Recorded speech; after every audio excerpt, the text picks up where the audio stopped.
กราบสบายดีพ่อแม่พี่น้องป้องปายเบิดสุขุสุคนเมื่อนี้มาพบกับบ่าวแหล่สายบุญเส้นเก่าเช่นเดิมพ่อแม่พี่น้องเอ้ยเมื่อนี้ยังบ่ได้ไปสายบุญมื้อนี้มาเบิ่งกำลังมาถ่ายคลิปเจดาวพ่อใหญ่ก้อนพ่อแม่พี่น้องผ่านมาก็เลยเห็นรถน้ำมันพ่อแม่พี่น้องเอ้ยรถน้ำมันรถลากรถน้ำมันนี่แหละน้ำมันกระสวน4 ห้องบรรทุกน้ำมันน่ะจะประมาณประมาณ60,000 ลิตรพ่อแม่พี่น้องเอ้ยปีนอยู่โค้เฮยไหลแต่วานนี้แต่มาฮอดมื้อนี้ก็ยังบ่มีการเคลื่อนย้ายใส่ซอยยังเป็นเพราะสาเหตุหยังเฮาก็ยังบ่ฮู้แต่ว่าคนขับวานนี้ก็ยังบ่ทราบว่าไปซักขืดซักยาแล้วบ่น่าจะมีคน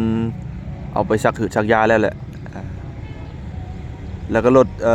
สายทางมันก็ยังเห็นจอดอยู่บนรถน้ำมันนะน่าจะมีส่วนหนึ่งขี่มุ่งหน้าไปก่อนแล้วก็ส่วนหนึ่งก็ยังอยู่แถวนี้อยู่เนาะ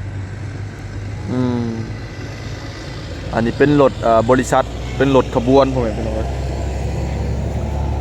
แต่ว่านี่ผู้ใดพ่อแม่พี่น้องเอ้ยนี่ยังบ่มีการเคลื่อนย้ายหรือว่าเอาออกจากคนทางอยู่น่าจะ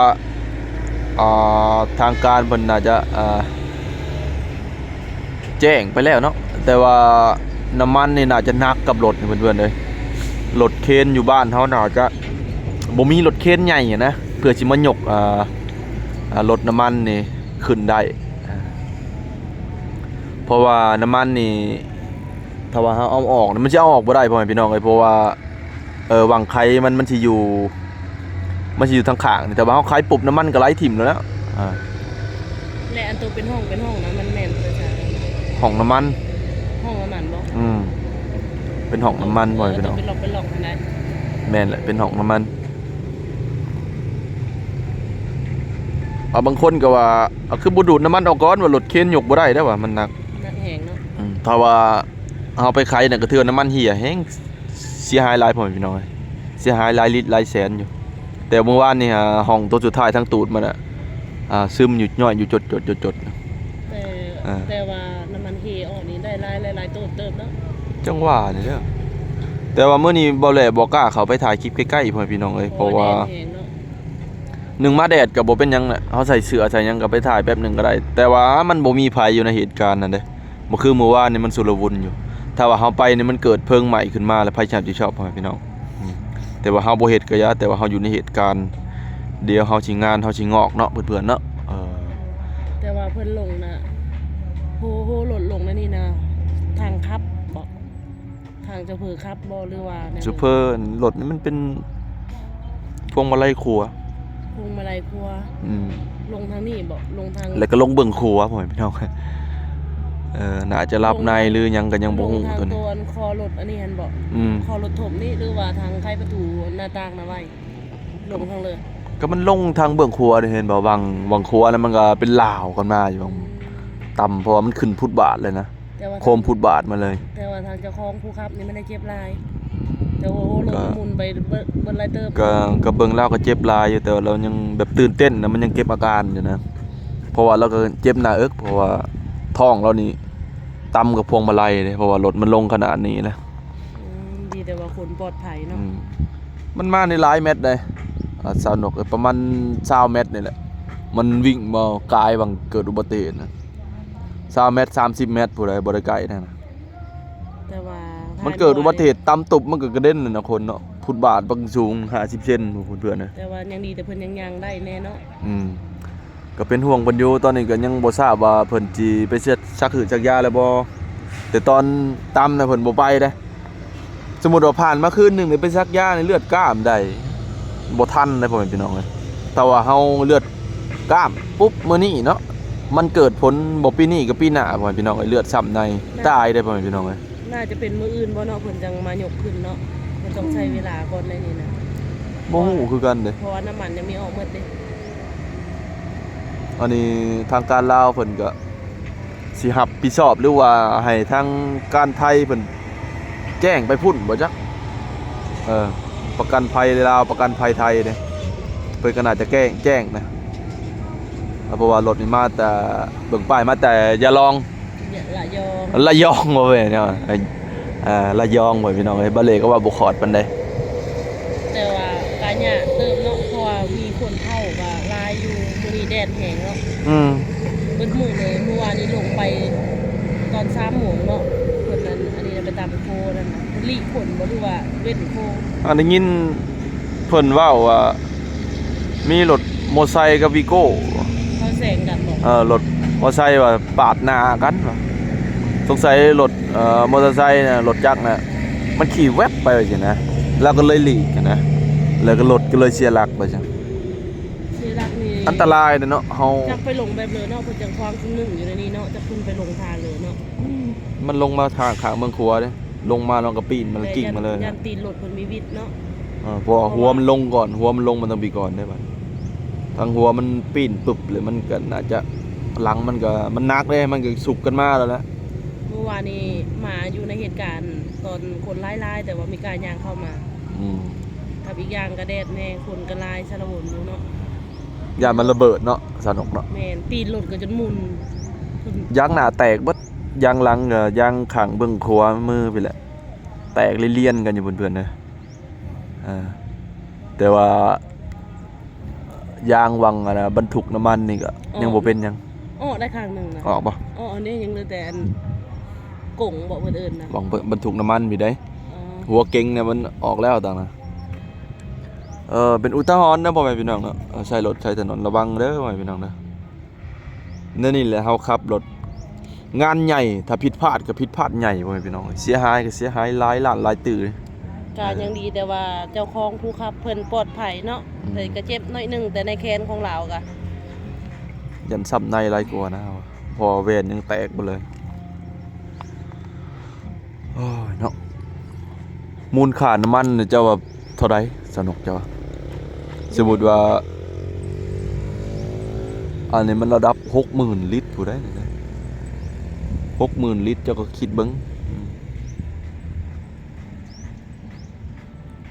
เจ้ามันจักแสนจักล้านเจ้า คือสิไล่อันตื้อๆเติบเนาะ อืม เบาสุก อืม เบาสุกนั่นน่ะเบาสุกให้ตรงเตง เนาะพ่อแม่พี่น้องเนาะแนวใดก็เป็นกำลังใจให้เด้อพ่อแม่พี่น้องเอ้ยบ่ว่าสิเป็น FC ผังไทยผังลาวต่างประเทศพ่อแม่พี่น้องเอ้ยเป็นกำลังใจให้ไอ้น้องลาวเฮาแล้วก็ไอ้น้องไทยเฮาเนาะไผก็บ่อยากให้มันเกิดดอกเรื่องแบบนี้ แต่ก็เกิดขึ้นแล้ว แต่ว่ามันก็เกิดขึ้นการใช้รถใช้ถนนสิว่าคนรับในบ่หรือว่ามีคนตัดหน้าตัดหยังบ่ก็ก็เกิดขึ้น เป็ เป็น นความผิดพลาดเนาะ ก็เป็นกำลังใจให้พ่อแม่พี่น้องเอ้ย เป็นกำลังใจให้ทางเพิ่นผู้ขับ แล้วก็ทีมงานของเพิ่นที่มานำกันเนาะ ความผิดพลาดมันบ่ว่าไผดอกพ่อแม่พี่น้องเอ้ยถ้าว่ามันจะเกิดขึ้นเลยมันปุ๊บปั๊บแล้วก็ทันหัน บัดนี้ แบบเดี เรื่ ย อ ว งบัดนี้นั้นชายมาแบบนี้เท่งๆเลยรถก็เริ่มลายเนาะบ่แล้วเนาะ อืม รถก็เริ่มลายเพิ่นก็จะได้รถติดอีก บ่แลว่าย่านเบิ่งทรงนี่ มื้ออื่นหรือตอนแลงนะ นั่นบ่มีเคนยกได้นะ นักแหงน้ำมันยังมีออ โอ้ ก ย60,000 10,000 10,000 ลิตรเนาะ1,000ก็ต้นหนึง1,000ก็ต้นหนึงก็ตันหนึงเว้ยพี่น้องเอ้ย10,000 ลิตรก็10ต้น60ต้นพ่อแม่พี่น้องเอ้ยสำหรับน้ำมันเนาะแล้วก็มารวมทั้งเหล็กรถแล้วก็หัวเก๋งรถ80 90มา90ต้นบ่แม่พี่น้องเอ้ยเหล็กเคนเฮาน้อยๆนี่มันสิยกได้บ่พ่อแม่พี่น้องเอ้ยหนึ่งมาถ้าถึกแท้มันเฮาต้องปลดอันเนาะปลดหัวเก๋งออกก่อนเนาะเอารถเคนมาเอาสลิงมาอุ้มหัวเก๋งออกก่อนนี่แล้วก็ปลดทางหัวเก๋งออกก่อนแล้วจังสิยกแท่งน้ำมันขึ้นแต่ว่าเฮายกไปชั้นเนี่ยมันสิเพิ่มน้ำหนักเข้าไปเลย แต่ว่าถ้าเบิ่งไปเนาะรถก็เริ่มลาย หัวเก๋งรถเนี่ยน่าจะเดินทางต่อบ่ได้แล้วมีแต่ใส่รถกลับเมื่อบริษัทหรือว่าเสียหายอย่างใหญ่หลวงเนาะรถก็เกิดจราจรติดขัดอึกระหึกอยู่เพื่อน จะเข้าไปที่ท้ายใกล้ก็คนไม่ได้มาเนาะบ่แลน่าจะเป็นแหล่งๆเนาะ อันนี้น่าจะมอบให้บริษัทแล้วพ่อแม่พี่น้องน่าจะมอบให้บริษัทแล้วเหรอแม่นบ่สนุก ว่าเมื่อวานนี้เพิ่นยังสารบทกันอยู่ มอบให้บริษัทเคลียร์กันเรียบร้อยแล้วมีแต่ว่าเพิ่นสิมายกให้อืมทางบริษัทนะ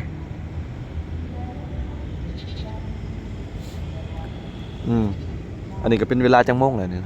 เหมือนเที่ยงแล้วเป็นเวลา 11 โมงถือว่าเที่ยงแล้วเพื่อนๆเด้ยโอ้ยมื้อนี้แดดมกเท่าหลายนี่ได้ก็ขอโทษขออภัยพ่อแม่พี่น้องเอ้ยถ้าว่ากล้องบ่งามกล้องบ่แจ้งเนาะเฮ็ดให้พ่อแม่พี่น้องเบิ่งบ่ชัดเจนก็ไปเบิ่งคลิปเก่าๆเด้อที่ว่าเอาลงพ่อแม่พี่น้องแต่ว่าเนี่ยคลิปเก่ามื้อนี้เป็นคลิปใหม่อัปเดตใหม่แต่ว่าเฮาบ่กล้าเข้าไปใกล้คือว่าพ่อแม่พี่น้องถ้าว่าพี่พลาดประกันเลยก็ขอโทษขออภัยทั้งหมดแล้วเนาะรถเพิ่นก็เป็นชายยืนๆมาเริ่มติดแล้วบัดนี้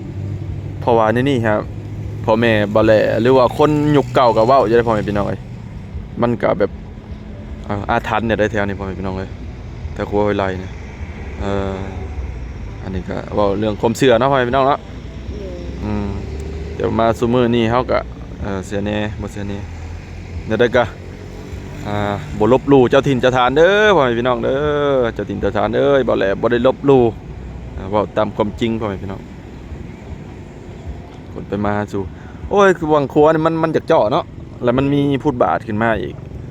ถ้าว่าเฮาคอยระมัดระวังมันก็บ่เป็นหยังพ่อแม่พี่น้องเอ้ยน่าจะเป็นความผิดพลาดของโชเฟอร์ขับรถแน่น่าจะส่วนหลายก็แต่ว่าเพิ่นขับรถเก่งประมาณนี้บ่น่าจะขึ้นง่ายๆดอกยันรับในหลายกว่าเพราะอะไรวะหนึ่งมากอะถ้าว่าคนตัดหน้าก็เพิ่นสิแซกมาพี่อยากให้มันโค้งพุทธบาทก็น่าจะเป็นไปบ่ได้ใดๆเฮาก็ถ้าว่ารถมีกล้องก็น่าจะโอเคเนาะพ่อแม่พี่น้องเนาะเบิ่งในกล้องถ้ารถบ่มีกล้องก็ปล่อยผ่านๆไปใดๆก็กระตวงกันไปพ่อแม่พี่น้องเอ้ยทางทหารทางตำรวจลาวเฮาก็ซอยๆกันอยู่เนาะเพิ่นก็คุมอยู่ได้เพิ่นก็อีหยังก็เขาเอิ้นนะเข้มงวดอยู่เนาะในการดูแลการสัญจรพ่อแม่พี่น้องเพราะว่าเพิ่นก็ญาติติดลายหั่นนะเพิ่นก็มาโบกรถโอเคนะพ่อแม่พี่น้องเนาะเดี๋ยวบ่ไหร่สิขอจบคลิปเพียงเท่านี้พ่อแม่พี่น้องเอ้ยถ้าว่าคืบหน้าไปได้เดี๋ยวบ่ไหร่สิอัปเดตสู่ฟังอีกเด้อพ่อแม่พี่น้องเอ้ยแต่ว่ารถนี่ครับ2มื้อนี้แล้วพ่อแม่พี่น้องเอ้ยแต่ว่านี่แล้วก็มื้อนี้2มื้อนี้มื้อนึงกับนิดๆแล้วเพิ่นสิมายกยามใดเดียวบ่แลถ้าว่าบ่แลกายมาหรือว่ากายผ่านมาเห็นบ่แลก็สิถ่ายคลิปให้ FC ฝั่งไทยฝั่งลาวได้เบิ่งนำกันพ่อแม่พี่น้องเอ้ยเป็นกำลังใจให้เด้อพ่อแม่พี่น้องเด้อมาฮอดนี้บ่แลขอคำว่าบ๊ายบายพ่อแม่พี่น้องบ๊ายบายเจอกันในคลิปต่อๆไปเด้อพ่อแม่พี่น้องเด้อ